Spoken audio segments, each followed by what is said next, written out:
शुक्राना गुरु जी, अनंतम शुक्राना मेरे गुरु जी महाराज का। ओम नमः शिवाय, शिव जी सदा सहाय। ओम नमः शिवाय, गुरु जी सदा सहाय। शुक्राना, अनंतम शुक्राना मेरे महाशिव, मेरे पूर्ण गुरु, मेरे परमात्मा।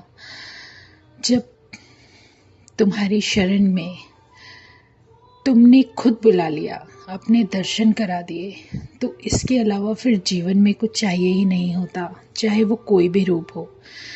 जिस संगत के मन में जैसा भाव होता है, जिस संगत के मन में जैसे दर्शन की डिमांड होती है, आप वही पूरा करते हो। इससे बेहतर तरीके से कोई भी नहीं किसी को समझा सकता, क्योंकि जो भी हो, जैसा भी हो, सब तुम्हारी मर्जी से ही होता है। तुम सबके मन की जानते हो, ये परमात्मा के अलावा कोई नहीं कर सकता। जिसके मन में जो क्वेश्चन है, उसका आंसर हाथ के हाथ तुम दे देते हो। जीवन के लेसन लेने के लिए जो इतना जीवन निकल जाता है लोगों का, वो तुम पल में समझा देते हो। अपने द्वार बुलाकर जब भी तुमने किसी संगत का उद्धार किया है, तो उसे शायद ये भी नहीं बताया कि तुमने उसके लिए किया है। हर किसी को नहीं बताते। तुम्हारे मंदिर के आसपास से निकलने वाले हर उस व्यक्ति का कल्याण हुआ ही है, चाहे वो किसी भी तरीके से है, लेकिन उसे समझ नहीं आता। बस एक बात तो जरूर सिखा दी, जितने भी लोग हैं, जितनी भी दुनिया है, जितनी भी संगत तुम्हारे चरणों में जुड़ रही है, हर किसी के मन में भाव अलग होता है। हर किसी का अपने परमात्मा को प्यार करने का तरीका होता है, उस तरीके का सम्मान करना चाहिए। क्योंकि जितनी भी सेवाएं बख्शी हैं तुमने, हर तरीके की संगत से मिलवाया है। हर तरीके की संगत जो तुम्हारा शुक्राना सत्संग करना चाहती थी, जिनके यहाँ तुमने मुझे मौका दिया कि मैं जाऊं और वो सेवा किसी हद तक कर पाऊं जैसे तुम चाहते हो। तो हर किसी का मन अलग होता है। अगर कोई अपने मन से, अपने भाव से कुछ करना चाहता है, तो उसमें हमें अपनी टांग नहीं अड़ानी चाहिए, क्योंकि मन तो उसका भी श्रद्धा से तुम्हारे चरणों में झुका है। जब तुम उसके भाव की इतनी इज्जत करते हो, तो हम कौन होते हैं बीच में आने वाले। एक सत्संग याद आ रहा है, शुरू में जो मुझे ये सब सिखाया। जब शुरू में हम दरबार लगाते थे गुरुजी महाराज का, तो क्या करते थे, गुरुजी महाराज के जहाँ चरण होते थे, तो उसके आगे इतनी बड़ी रंगोली बना दी जाती है कि कोई गुरु के पैर ना छू सके, कोई उन्हें डिस्टर्ब ना कर सके। लेकिन रियलिटी क्या है, हर कोई चाहता है कि हम उस परमात्मा के चरणों को अपने हाथों से छू सके। हर किसी को नहीं मिलता भाव, लेकिन फूल चढ़ाने का मौका तो हर किसी को मिलना चाहिए। इतनी दूरी क्यों, ये गुरु महाराज ने मुझे खुद सिखाया। शुरू में जब गुरुजी महाराज ने सत्संग की सेवा बख्शी, तो कुछ ऐसी रंगोलियां बनाई गई दूर दूर तक फूलों की कि कोई वहां तक जाके डिस्टर्ब ना करे। और गुरु महाराज क्या करते थे कि मैं वहां खड़ी हूं और मेरी आंखों के सामने कोई भी संगत है, वो सीधा चलती हुई जा रही है रंगोली के ऊपर और वहां जाके पैर छू रही है।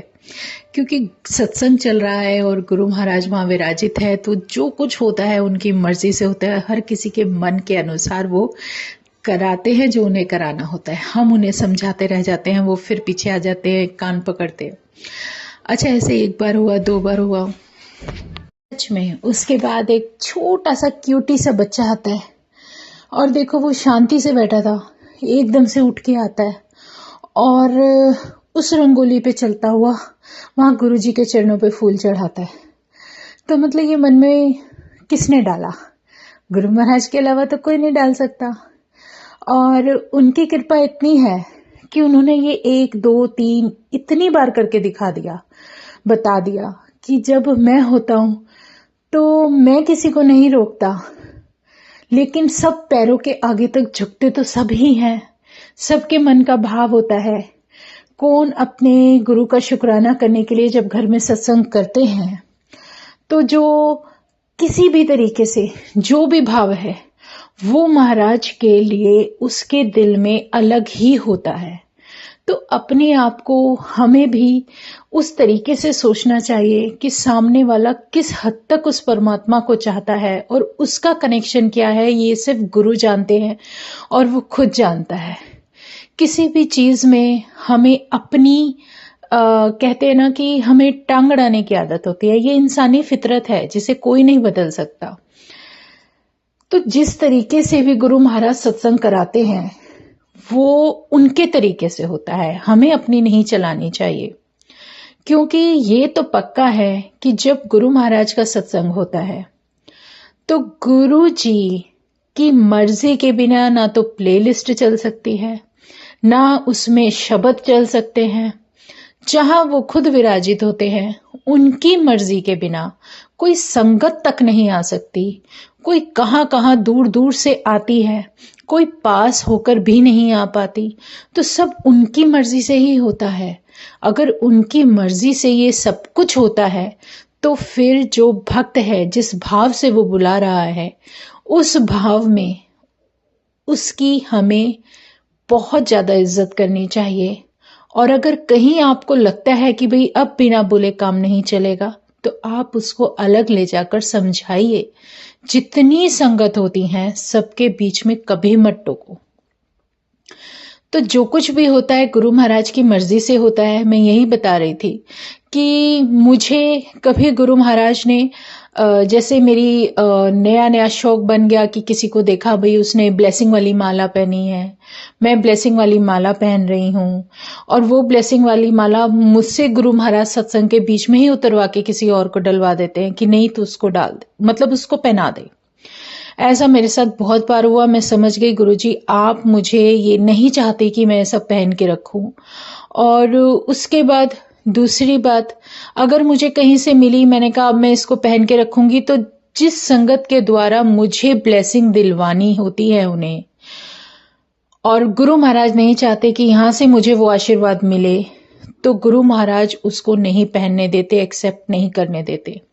एक संगत के यहाँ से मुझे माला का जो पेंडेंट वाली माला थी वो आई और वो हाथ के हाथ ही टूट गई।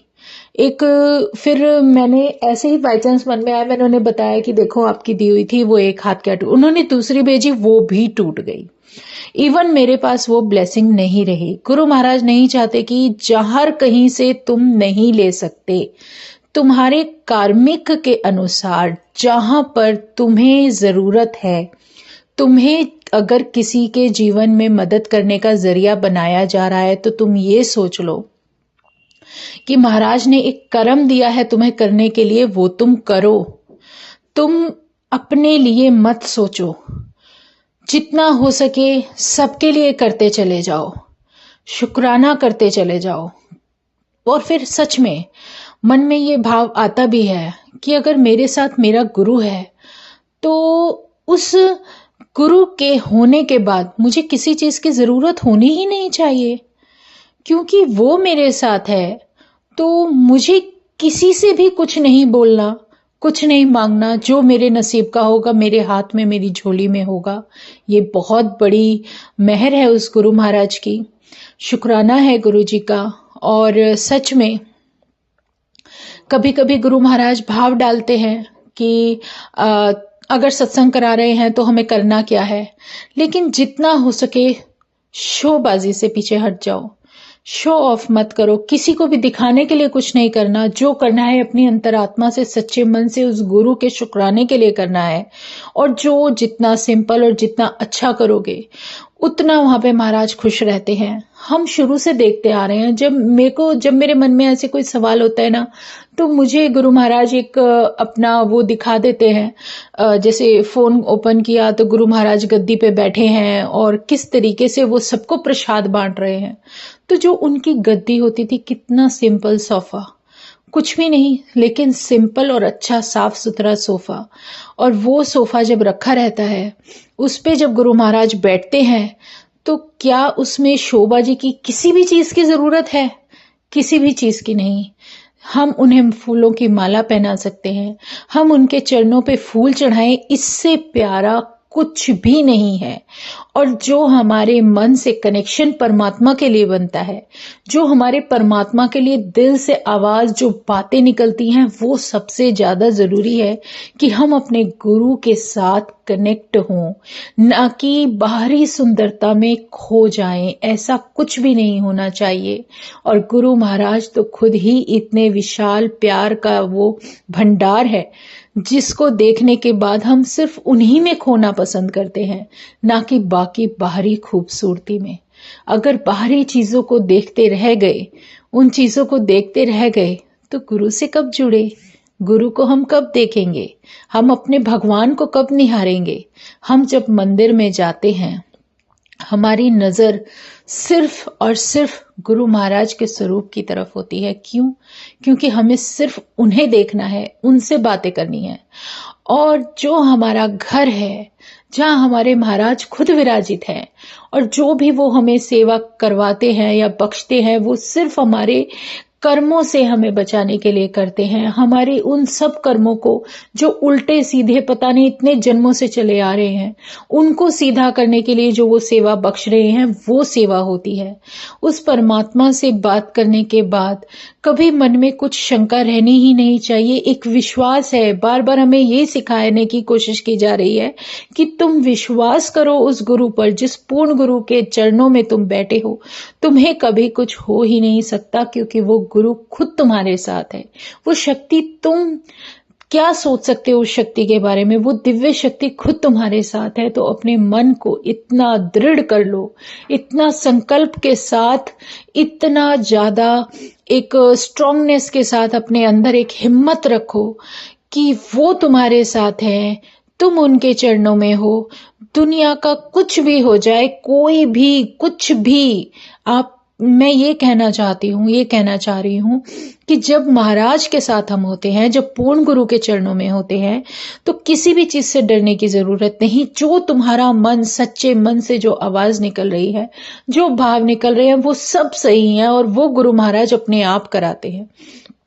जो टेलीपैथी होती है तुम्हारी उनके साथ, जो भी बात होती है गुरु महाराज के साथ, वो गुरु महाराज अपने अनुसार तुम्हें तुम्हारी सौल के कल्याण के लिए जो कुछ भी तुम्हें बोलते हैं, बख्शते हैं, वो सब हमारे लिए ही होता है। इससे प्यारा कोई भी जीवन का सत्संग नहीं। जब आप गुरुवाणी सुनते हो, तो गुरुवाणी सुनने में ही तुम्हें वो सब कुछ मिल जाता है जो मेडिसिन गुरु महाराज तुम्हें देना चाहते हैं। और उसके बाद जो सत्संग बोले जाते हैं, आधी से भी ज्यादा जो गुरु महाराज की कृपा का प्रसाद है, वो हमें उस बोले हुए सत्संग में प्राप्त हो जाता है जो संगत तुम्हें सुनाती है। और हर समय, हर सत्संग में जो सत्संग सुनवाया जाता है, वो वहां बैठी हुई हर संगत के लिए जरूरी होता है, क्योंकि उसके जीवन में उस आशीर्वाद की जरूरत होती है। इसलिए अपने मन को पूरे सच्चे भाव से उस गुरु महाराज की तरफ ही ध्यान केंद्रित करते हुए उनके सामने अरदास करो। और बातों में मत खो कि कौन क्या पहन रहा है, कौन कैसे आ रहा है, कौन कहाँ बैठा है, सब भूल जाओ और अपने परमात्मा से अपने मन को जोड़ने की कोशिश करो। इसके अलावा और कुछ भी नहीं होना चाहिए, ना तुम्हारे मन में, ना तुम्हारे विचारों में। मन बेचैन करता है, दिमाग इधर उधर दौड़ने की कोशिश करता है, लेकिन जब परमात्मा की तरफ हम देखते हैं तो हो ना हो गुरु अपने आप अपने चरणों में हमारा सर और हमारे मन को झुकाने में इतना प्यारा आशीर्वाद देते हुए कृपा करने की जो पूरी की पूरी कहते ना प्रेरणा देते हैं, वो अपने आप ही हम उनके सामने नतमस्तक हो जाते हैं। हमें नहीं पता हम क्या करते हैं, क्या नहीं करते। मुझे नहीं पता मैं कब क्या कर जाती हूँ, क्योंकि जब गुरु के साथ हूँ और गुरु अपने आप काम कराते हैं तो वो मेरी मर्जी के अनुसार नहीं होता। जैसे मैंने कभी कुछ सोचा भी नहीं, मैं कभी किसी के इतनी जल्दी पैर नहीं छूती। सच में मैं नहीं छूती थी कभी, पहले भी शुरू में भी कभी नहीं छूती थी। लेकिन कहते हैं ना, जब गुरु महाराज को सिखाते हैं तो वो एक अलग ही बात होती है। मैं ना चाहते हुए भी, मुझे नहीं पता, मैंने गुरु महाराज को बोला जो गुरुजी सही है वो कराओ। अभी कुछ दिन पहले जैसे बड़े मंदिर गए, लोहड़ी का दिन था, और उस दिन गुरु महाराज ने अपने आप ही बुलाया, और उस दिन दर्शन हुए, बहुत प्यारे दर्शन हुए गुरु महाराज के। उस दिन मेरी उनसे फिर कन्वर्सेशन वही थी जो सबसे पहले हुई थी उसके बाद, और बहुत प्यारी थी। लेकिन वो बोलना नहीं है, उन्होंने मना किया है। अच्छा, इसमें एक नई बात ये थी कि मैं जब गुरु महाराज के सामने गई दर्शन करने के लिए, जब नंबर आया, दर्शन किए बहुत अच्छे। जब हम वहां जाते हैं ना, जहाँ पे गुरु महाराज के खुद के शूज रखे हैं, उनका रूम भी है, और वहाँ एक बहुत बड़ी बड़ी जो दान पेटी भी रखी है, वहां पर एक मोटे से ओल्ड से अंकल खड़े थे। मैं नहीं जानती उनको, पता नहीं क्यों, मुझे नहीं पता, गुरु महाराज ने उनके पैर छूने के लिए बोला, और मैं खुद हैरान हो गई कि मैंने ये क्या किया। और मुझे नहीं पता, लेकिन गुरु का हुक्म होगा, तो मैंने वो कर्म किया कि पैर छुए। और वो अंकल बोल भी रहे थे कि अरे नहीं नहीं, रहने दो रहने दो। पर गुरु ने अगर ऐसा कुछ करवाया तो उसके पीछे कोई ना कोई तो बहुत बड़ा कारण होगा जो मैं भी नहीं जानती। पर जो भी है, शुक्राना गुरुजी महाराज का। उसके बाद हम लंगर प्रसाद के लिए गए। सोमवार का दिन था अभी, और इतना प्यारा दिन, पूर्णिमा भी थी, सोमवार का दिन भी था, लोहड़ी भी थी। और जब लंगर प्रसाद के लिए गए तो मेरे साथ के सब जहां पर बैठे, मुझे वहां से अलग कर दिया गया। पता नहीं क्यों। गुरु महाराज ऊपर लेकर गए, और ऊपर मेरे को, ऊपर वाले फर्स्ट फ्लोर पे मेरे को जो है लंगर प्रसाद कराया गया। वहां पर सामने जो गुरुजी महाराज का पिंक वाला स्वरूप लगा है, बिल्कुल सामने उनके, मैं हमेशा सोचती थी कि बैठूं और उनसे बात करूं। और ये बहुत प्यारी बात है कि उस दिन बिना कहे गुरु महाराज सामने बैठे थे, जैसे कि सब कुछ महाराज की मर्जी से ही चल रहा था, और मेरी उनसे बात हुई। तो ये सब कुछ, जो कुछ भी होता है ना, सब उनकी प्लानिंग होती है। हमारे मन से, हमारी इच्छा से कुछ भी नहीं हो सकता, ना ही हम वो सोच सकते हैं। जो गुरुजी करा देते हैं, तो शुक्राना है गुरुजी का, इतने प्यारे डिवाइन दर्शन। और जो उस दिन मुझे आंसर दिया, वो मुझे समझाने के लिए बहुत कुछ था, और उन्होंने जो कुछ बता दिया, उसके अलावा तो कुछ जीवन में चाहने की, सोचने की भी कहते ना जरूरत ही नहीं है। शुक्राना है मेरे गुरुजी, जो इतना प्यारा मुझे गुरु महाराज ने समझा दिया 2 पल में। उस दिन ब्रेड पकोड़ा मिला, गाजर का हलवा मिला, बहुत प्यारा प्रसाद था, दोनों खाए बहुत अच्छे से। और जब आई वहां से तो एक बात अजीब देखने को मिली क्योंकि पिछले साल जब मैं लोहड़ी पे गई थी, तो हमारा सफर, मेरा सफर, मेरी संगत सारे परिवार के साथ बस में हुआ था। और जब बस में हम गए थे तो वहां बस के अंदर एक पापड़ वाला खड़ा था, बड़े से पापड़ लेकर जो खड़ा रहता था, पिछले साल की बात है। और वो पापड़ जब उसने, पता नहीं मेरे मन में क्यों आया और संगत के मन में क्यों आया, फिर मेरा ऐसा मन किया कि मैं यहाँ जितनी संगत है सबको पापड़ खिलाऊं तो जिसको दिला सकती थी दिला दिया। पर मन में ये था, जैसे कुछ सवाल उठते हैं, जैसे उसकी हालत देखकर, या जो कुछ भी है, जो भी कार्मिक था, जो कुछ भी था महाराज का, जो कुछ भी 1 to 1 चल रहा था, वो मैंने पहले भी शेयर किया था। मुझे पूरा एक्सप्लेन करना पड़ेगा, काफी बड़ा सत्संग है। तो अब की बार जब लोहड़ी पे गई तो वही सारे पापड़ वाले लाइन लगा के खड़े थे। मैं कहा गुरुजी ये क्या मेहर है तुम्हारी, मैंने कुछ सोचा था, और आज मुझे नहीं पता कि आज एक नहीं, आज कितने सारे पापड़ वाले खड़े थे। तो हैरान ही हो गई देखकर, क्योंकि जो भी है, जो महाराज की मर्जी है, बहुत ही बहुत मेहर वाली है। शुक्राना है गुरु जी का, अनंतम शुक्राना। गुरु ने एक तो बात सिखाई है, हर कोई अपने कर्म काटने आता है। कोई किसी रूप में आता है, कोई किसी जन्म लेता है, कोई किसी जन्म में किस जगह होगा, नीचे से लेके ऊपर तक, हर किसी का अपना अपना कार्मिक है। तो वो तो देखो काटना ही पड़ता है। भगवान सिर्फ साथ देने के लिए तुम्हारे साथ आते हैं, लेकिन तुम्हारे अगर कोई गुनाह माफ करके तुम्हें मोक्ष तक ले जा सकता है, वो सिर्फ पूर्ण गुरु है और कोई नहीं। तो शुक्राना है गुरु जी महाराज का, अनंतम शुक्राना, जो इतना भी कुछ छोटी सी बुद्धि में जो कुछ भी डाला तुमने, बहुत बहुत शुक्राना मेरा साथ देने का। अनंतम शुक्राना गुरुजी, अनंतम शुक्राना। ओम नमः शिवाय। शिव जी सदा सहाय। ओम नमः शिवाय। गुरुजी सदा सहाय। शुक्राना, अनंतम शुक्राना। जय गुरुजी, जय गुरुजी, जय गुरुजी।